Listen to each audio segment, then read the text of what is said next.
This will be the lecture over section 29.8. It'll be the last section.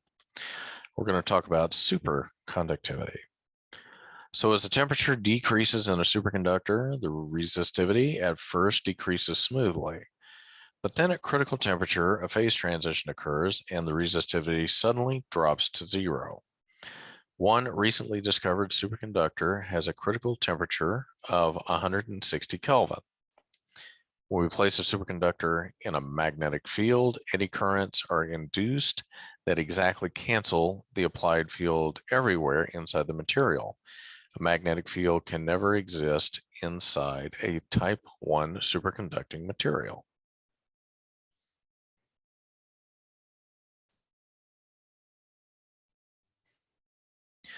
So as we discussed here, the electrical resistivity of all conducting materials varies with temperature. Some materials, including several metallic alloys and oxides, show a phenomenon called superconductivity, or the complete disappearance of electrical resistance at low temperatures. As the temperature decreases, the resistivity at first decreases smoothly. But then at certain temperatures, at a certain temperature called the critical temperature, a phase transition occurs and the resistivity suddenly drops to exactly zero, or at most a value so small that you can't measure it.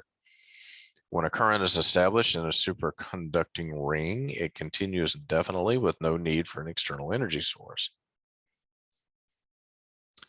So it was discovered in 1911 by Dutch physicist Onnes. He had just discovered how to liquefy helium, which has a boiling temperature of 4.2 Kelvin. Measurements of the resistivity of mercury at very low temperature showed that when the very pure solid mercury is cooled to 4.16 Kelvin, it undergoes a phase transition in which the resistivity suddenly drops to zero. And there are two types of superconducting materials, type 1 and 2. A magnetic field can never exist inside a type 1 superconductor. When we replace such a material in a magnetic field, eddy currents are induced that exactly cancel the applied field everywhere in the material. So the critical temperature always decreases when the material is placed in a magnetic field. When the field is sufficiently strong, the superconducting phase transition is eliminated. Each superconducting material has a critical temperature above which it's no longer a superconductor. Until 1986, the highest recording critical temperature was about 23 Kelvin with a niobium germanium alloy. This meant that superconductivity occurred only when the material was cooled by means of expensive and scarce liquid helium or explosive liquid hydrogen. But in 1986, Carl Muller and Johannes Bednortz discovered an alloy of barium, lanthanum, and copper with a critical temperature of nearly 40 K. By 1987, a ceramic material consisting of a complex oxide of yttrium, copper, and barium have been found that has a critical temperature of 93 Kelvin. This temperature is significant because it is above the 77 Kelvin boiling temperature of liquid nitrogen, which is both inexpensive and safe. The current 2013 record for the critical temperature for these ceramic high temperature superconductors is about 160 Kelvin. Materials that are superconductors at room temperature may well be a reality in the future, and that would be beneficial, I think, for everybody. So superconductivity was not well understood on a theoretical basis until 1957. In that year, Bardeen, Cooper, and Schrieffer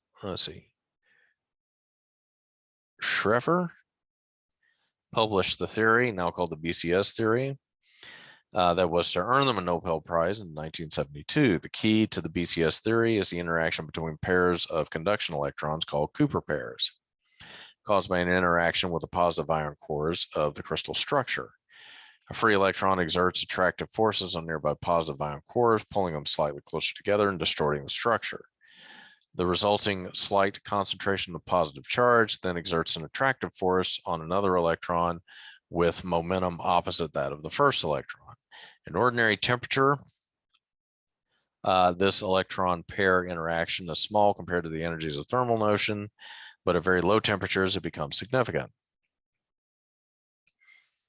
So bound together, these pairs of electrons cannot individually gain or lose a small amount of energy as they could ordinarily do in a partially filled conduction band.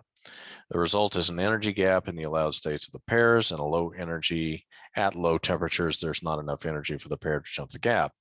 Therefore, they can freely move around the lattice without any exchange of energy through the collisions.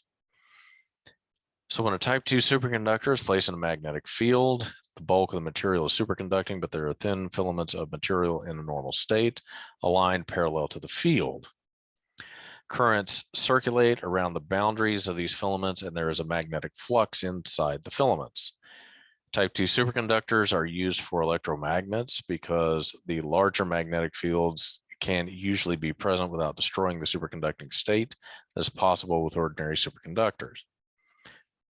Superconducting electromagnets are widely used in research laboratories and hospitals. They are essentially solenoids made with superconducting wire.